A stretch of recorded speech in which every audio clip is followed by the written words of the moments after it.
Okay, so, yeah. Good morning, ladies, gentlemen, and other gender identities. My name is Mar.met.proj, and today I will present my year project called What Qualities Do the Pets We Own Say About Us, the Owners? Slide. You have to slide quicker. So first of all, I'll start with my year project's topic and objective. So my year project's topic is the problem question itself. What do the pets we own say about us, the owners?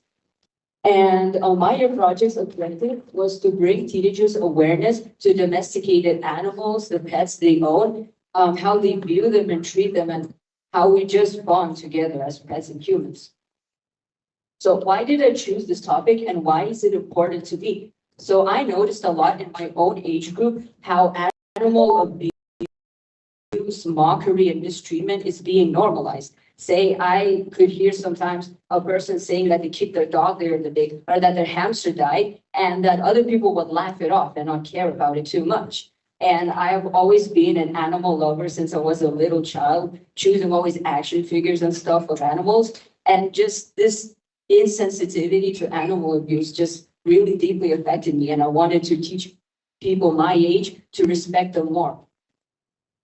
So my global context is my project's global context is fairness and development. And also the sustainable development goal is the 16th one, which is titled Peace, Justice, and Strong Institutions. And I believe these both are fit together because worldwide there are many different countries, cultures, ethnicities, and religions, which based off of the one that a person grows up in or develops and their families and traditions, it deeply affects how a person views certain animal species or owning domesticated animals in general. And the three class subjects that my year project relates to are biology, geography, and ethics. So biology, obviously, because animals and pets are part of nature and biology studies.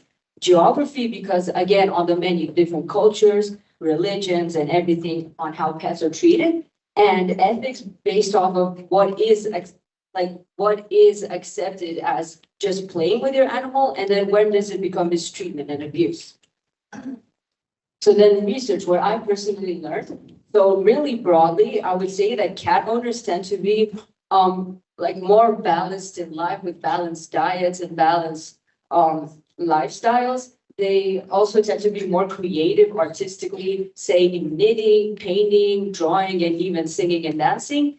And the personality type, cat owners tend to often be ambiverts. And for those who don't know, an ambivert is a person who is a balanced personality type in between extroverts and introverts. Then, really broadly, I learned that dog owners tend to be more outgoing, prefer to be outside, do sports, lots of games, and lots of socializing. And in the personality type, they tend to be extroverts often. And then also learned that exotic pet owners, say of birds, reptiles, and invertebrate, tend to be more introverted people who prefer to stay at home, to have their own time, do their own things. Or sometimes they also tend to be omniverts. And for those who don't know, an omnivert is a person that leans on being either fully extrovert or introvert, depending on the situation they are presented with. And then conclusions. So from my research, I can conclude that pets do indeed reflect their owner's personalities, behaviors, and can really tell on a person what their hobbies are, what their sports are, what they will like to do in life based on the pet that they have, if they chose one correctly. And so studies do confirm some stereotypes about pet owners, say about exotic pet owners being a little odd people, as some may say. But majorly, my project denies the rest of stereotypes, such as cat owners being crazy, lonely people, or dog owners being violent and aggressive.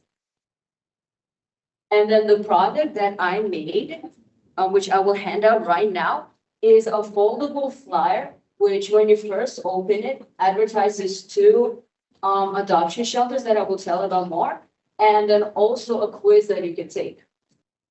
So I'll hand this out now. One for you, for you, and for you. And I also filled out one myself to know what I did. So on the first page, you can see it's just the cover. When you open it, it tells you about 2 adoption centers. So the ones that I chose to wrote about are, the first one is called SOS Gyvūnai, which is Lithuania's largest nonprofit no-kill animal shelter, founded in 2008 and is based in Vilnius. I chose to add this one because I love how they are a no-kill animal shelter, contrary to the many that, well, kill off animals who stay in shelters for way too long and don't find a home. And then the second one I wrote about is called Exotic SOS. And as the name suggests, it is an animal shelter for exotic pets. And I think it's great because instead of buying more exotic animals that could have been illegally transported or taken from endangered areas, you can adopt one that needs a home. And then when you open it again, inside is a quiz. It's really short. It has only 5 questions to not be too specific or detailed. But when you take the quiz and answer these, based off of the letters that you got the most, it will recommend your pet that you could most get. So I did this and I will recommend a domestic cat or reptile or vertebrate. And I think this is a perfect result because I have 2 cats personally at home and I really love them. And about reptile or vertebrate, well, they're more quiet animals that don't need much maintenance or spending time around. And I could totally own one someday too. However, do not take this as like source to a pet that you should get. You should fully research if you can sustain for it, if you can afford to care for it, and if you can provide the proper home and diet it needs. And then reflection, what the project taught me, where I improved, and what skills I developed. So the project taught me a lot about empathy towards animals. It did amplify my already pre-existing love towards animals and nature. And I also dug more into the history of just the bond that humans have between other animals from the very first forces that we domesticated, then came dogs and cats. And now to this day, we still utilize these animals in our daily life and how important all of it is. Thank you.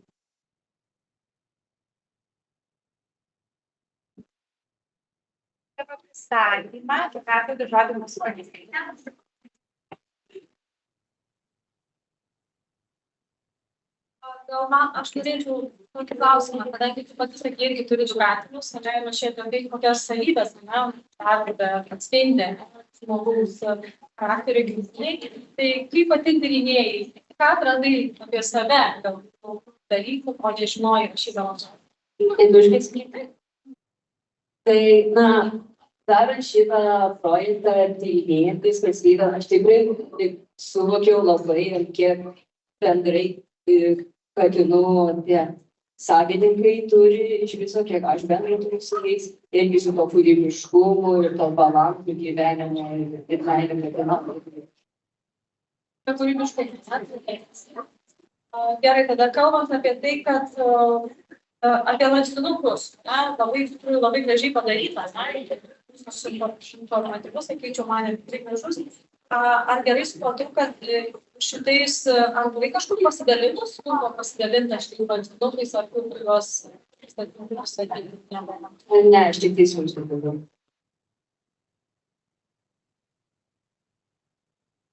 Man kilo klausimas, reikia profiliavimą, kaip atrodo šunų žmonės, kaip atrodo žmonės, kurie turi kates, ar ne, kurie labiau introvertai, kurie ekstravertai. Ar pati darai kažkokias apklausas, galbūt ar bendraamžių, ar čia labiau iš kažkokių šaltinių, iš interneto šitą informaciją susirinkai, šitie profiliai, sakykime? Iš internetinių šaltinių, kaip aš gyvai neklausinėjau jos.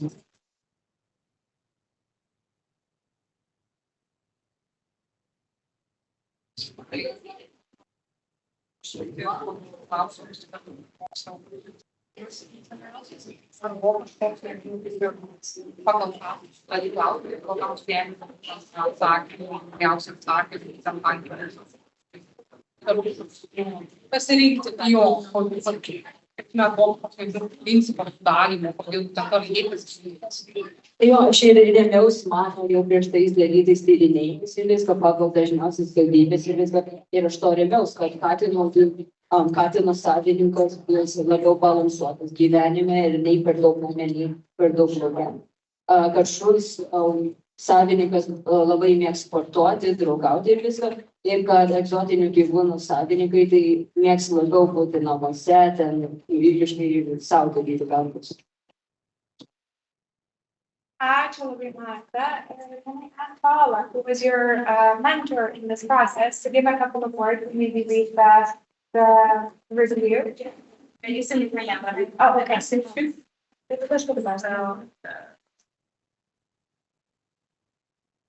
Kadangi lietuviškai galiu paskaityti, tai darbas aktualus ir įdomus. Matosi, kad mokiniai domisi gyvūnais ir supranta, jog augintinis nėra tik gražiaiškis, dar pramoga, bet ir atsakomybė. Teigiamai vertinu tai, kad darbe kalbame apie tinkamą augintinio pasirinkimą, gyvūnų gerovę ir žmonių požiūrį į juos. Darbo tikslas yra aiškiai išnaudota nemažai šaltinių, o sukurta brošiūra atitinka projekto temą. Vis dėlto darbą būtų galima sustiprinti apklausą arba pokalbių su gyvūnų priežiūros specialistais. Taip pat kai kuriuose vietose trūksta aiškesnio minčių dėstymo, yra kalbojama. Ačiū labai už pasidalinimą. Marta, ačiū tau už pristatymą ir ačiū visiems klausytojams. Dabar skelbėme trumpą pertraukėlę ir darykime trumpam